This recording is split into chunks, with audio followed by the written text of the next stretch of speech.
copy of today's message. So if you want to follow along on your phone, I'm perfectly cool with that. So you just go there and you'll get everything I'm going to say tonight, including my cheesy jokes are also in there. But it'll spoil it. But bookmark it, whatever, so you can refer to it later. Because if you're like me, I hear it once and it doesn't quite sink in, so I need to have another copy of it so I can follow along later. Alright, I'll give you guys a second.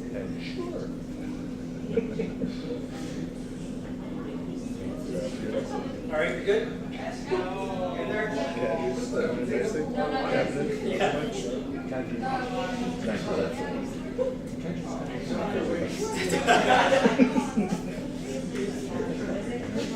No! Got it? Got it? I'm gonna go. No! Just take a picture. How many letters is that? Come on! I started late, okay? Take a picture while it's longer. Hold on, I'm not done. Alright, we're good? I'm going. My page is not been found. Okay, I'm gonna start my timer just so I don't go over. So prepared, John. Okay. Darn it! Good. Okay. Hey! Got it. Alright. So here, these aliens. So when I was young, I used to go into my school library and I used to borrow all these strange but true type of books. You know the kind, like the books about ghosts, aliens, boats and planes disappearing into the ocean around Bermuda, you know, all that kind of weird stuff. I was horrified and yet at the same time fascinated by it because it seemed so unbelievable and yet it sounded like it was so real. So they had pictures of the Loch Ness Monster, they had pictures of UFOs and those crop circles, so all this stuff, oh, how could this stuff be real? But what captured my imagination the most were aliens from outer space. Actually, this is funny. When I went Googling for pictures of UFO books, alien books, this was the exact book I used to sign out in my library, and I think my name was on there all the time. Anyway, that was yeah. Anyway, so I love UFOs and aliens, and these mysterious lights appearing in the sky, making these weird formations. Silly people with the worst camera skills in the world trying to take pictures or videos of these things. And don't they ever use tripods? They're always blurry and it's always so shaky. Anyway, so have you ever felt like an alien? You ever felt like an alien or ever wished to be like an alien? To fly in a UFO and maybe make some crop circles? You know, harass some farmers, take their cows. Maybe abduct some people. To tell you the truth, for the longest time in my life, I felt like an alien. I felt like an outsider, not really having a place to call home. Moving around randomly like some light in the sky. Not really having any real purpose, and honestly feeling rather lonely. I feel like someone from the outside looking in, feeling like life that I was living really wasn't my own. This overwhelming sense that I really didn't belong. Maybe there are some of you in this room here tonight who are feeling kind of the same. Feeling like an alien. Not feeling like you belong to this life. Feeling like there's no one else out there who understands you. No one out there who cares. Feeling like an outcast. Unwanted. Unloved. Never good enough. Alone in the crowd. I lived with thoughts like that for a very long time.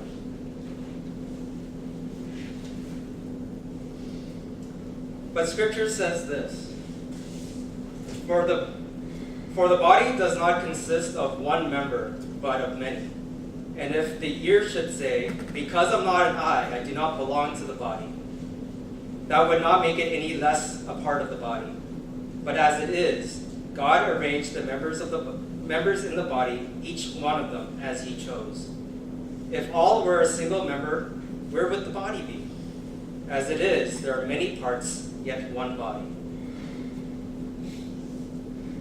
The parts of the body that seem to be weaker are indispensable. And on those parts of the body that we think less honorable, we bestow the greater honor. And our unpresentable parts are treated with greater modesty. But God has so composed the body, giving greater honor to the part that lacked it. That is, there may be no division in the body, but that the members may have the same care for one another.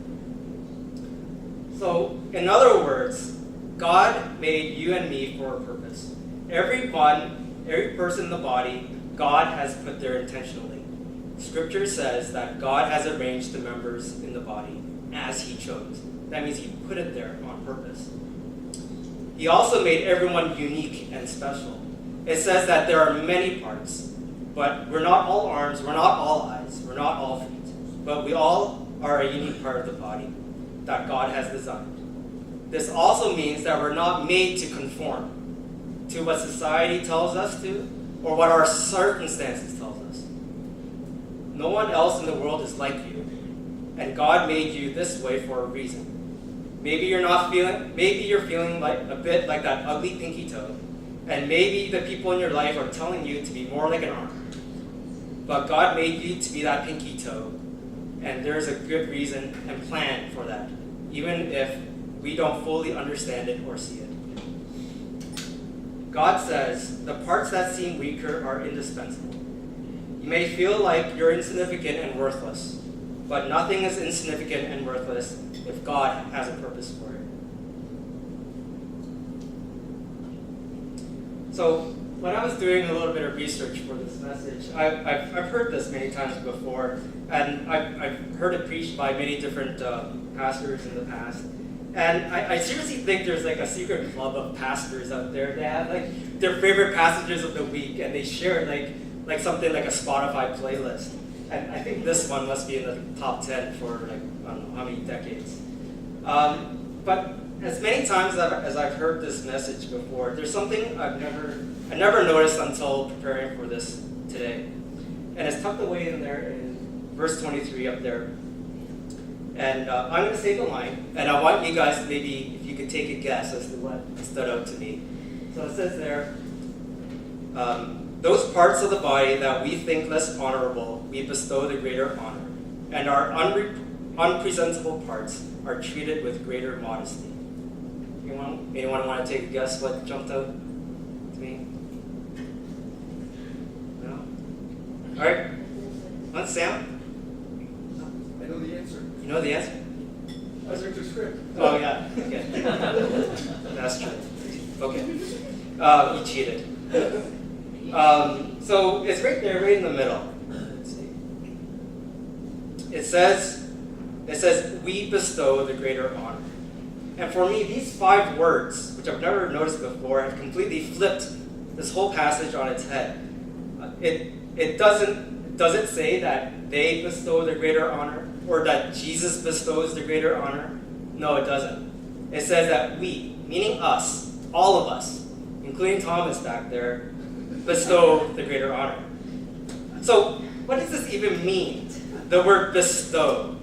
So the word bestow means to award, to devote, or to entrust.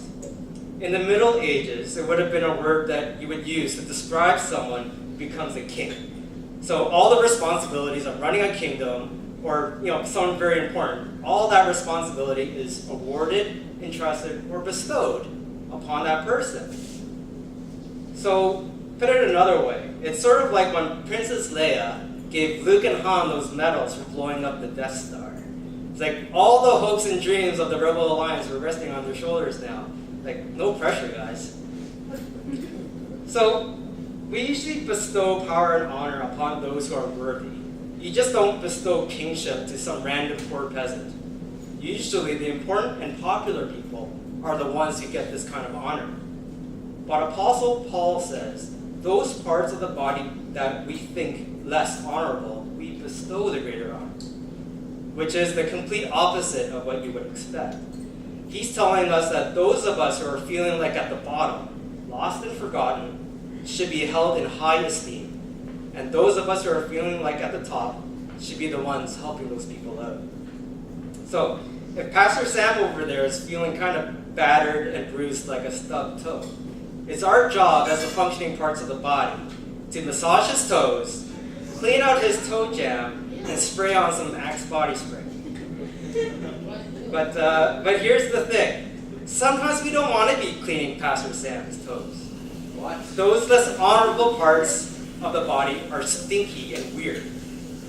But this is what Apostle Paul is getting at. It's easy to bestow honor to the parts that are likable, and the ones that bestow honor to the ones that have clear purpose. It's harder to bestow honor to those of us who are different or misunderstood. But this is what Jesus did for us, and we should do the same. We're to look out for one another, help each other out. Those of us who are feeling rather blessed should be helping those of us who are feeling a bit run down.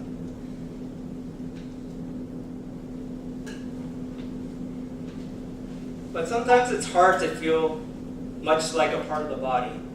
In fact, you might even be feeling that you've been cut off from the body a long time ago, and maybe even forgotten. Which brings me to my third point. It says in Genesis 1:27, "So God created man in his own image. In the image of God he created him. Male and female, he created them."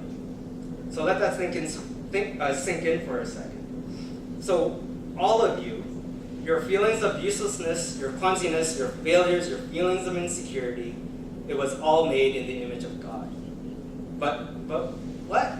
Wait a second. God's creation is good. So what I'm saying is that all that stuff, all that self-doubt, all that mess, that's all good? Yeah, that's right. So whatever God creates is perfect and good. And through Christ, all of this garbage in our lives, all the stuff we have to deal with, all of that can be transformed for something better. But this doesn't mean you just keep on sinning. What this means is that God can take the pain and suffering, the mistakes in your life, your weaknesses, and turn it into something good if you let Him. Okay, so this brings me to my final point. So you might feel that no one understands you, but Jesus understands it all. Sometimes it's hard to imagine Jesus getting or understanding the stuff that we go through on a daily basis. After all, he's the Son of God, the Almighty. It's not like he wakes up each morning feeling stressed about school, work, or about life.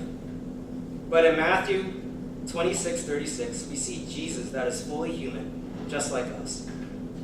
So let me set the scene. So Jesus has just finished his dinner with his disciples, and he told them that he was going to die, and that one of them was going to betray him.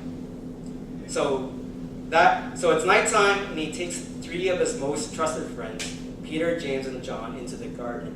So a couple weeks ago, Pastor Sam drew up this diagram, it's still up here, talking about the inner circle of Jesus, the 3 most trusted people in his life. And those were the 3, Peter, James, and John. And Jesus took them into the garden for something special. So here's where the book of Matthew picks it up. Then when Jesus went with them to the olive grove called Gethsemane, and he said, "Sit here a while, for I'm going over there to pray."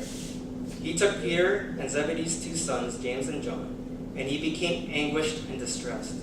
He told them, "My soul is crushed with grief to the point of death. Stay here and keep watch with me." He went on a little further and bowed his face to the ground, praying, "My Father, if it is possible, let this cup of suffering be taken away from me. Yet I want your will to be done, not mine." Then he returned to his disciples and found them asleep. He said to Peter, Couldn't you watch with me even 1 hour?" Then Jesus left them a second time and prayed, "My Father, if this cup cannot be taken away unless I drink it, your will be done." When he returned to them again, he found them sleeping, for they couldn't keep their eyes open. So he went to pray a third time, saying the same things again. Then he came to his disciples and said, "Go ahead and sleep, have your rest. But look, the time has come. The The Son of Man is betrayed into the hands of sinners. Up, let's get going. look, my betrayer is here. So now imagine Jesus, knowing that in the next moments, he will face the hardest ordeal of his life. And what does he do? He does what many of us would do, get some of his best friends for support. But what happens? These guys fall asleep. Not once, not twice, but 3 times. He tells them, my soul is crushed with grief to the point of death. Stay here and keep watch with me. And yet they fall asleep on Jesus.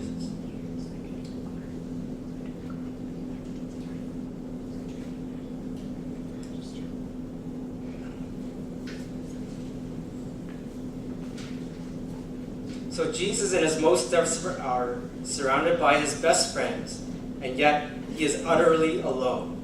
His best friends have let him down, and his Father is seemingly absent. This is like having a life and death operation scheduled.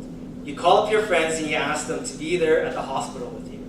The time comes and you don't see them there, so you text them. So I'm gonna do my best Pastor Sam imitation. So here it goes.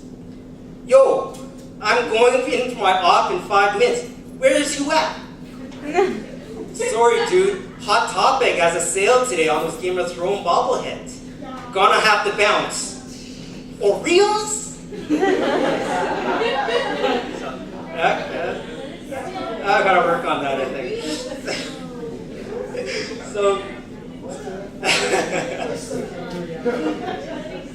So just imagine how upset you'd be if your friends ditched you.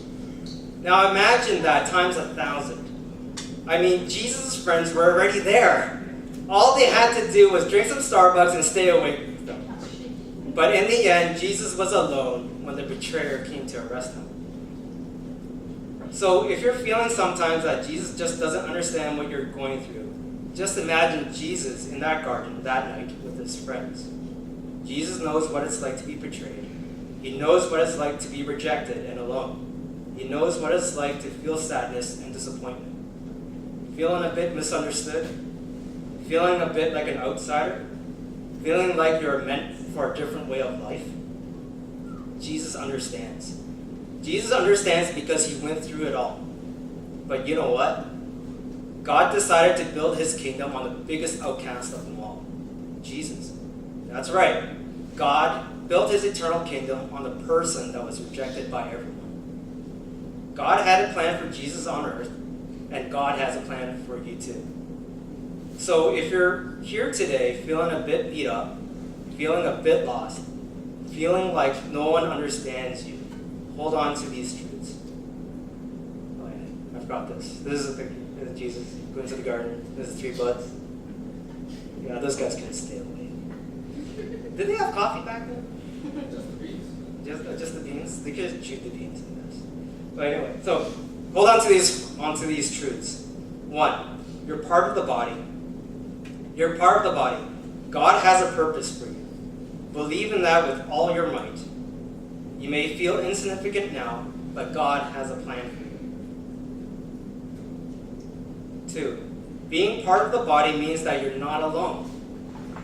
The rest of the body is there to support you. It's the job of the rest of the body to make sure that every part is taken care of. And to me, I think this is a hard one because it's easy to just sort of, if you're feeling pretty good about yourself, to just coast along. And it's harder to care about the people who are maybe feeling a little bit lost or hurting a bit. Number 3, don't conform and be like everyone else. God made you perfect the way you are. You are made in his image, beautiful, perfect, just the way you are. Let no one convince you otherwise. 4, Jesus understands because he went through it all. If you ever feel like no one would ever understand what you're going through, look to Jesus. I think you'll find that he knows a thing or two about it.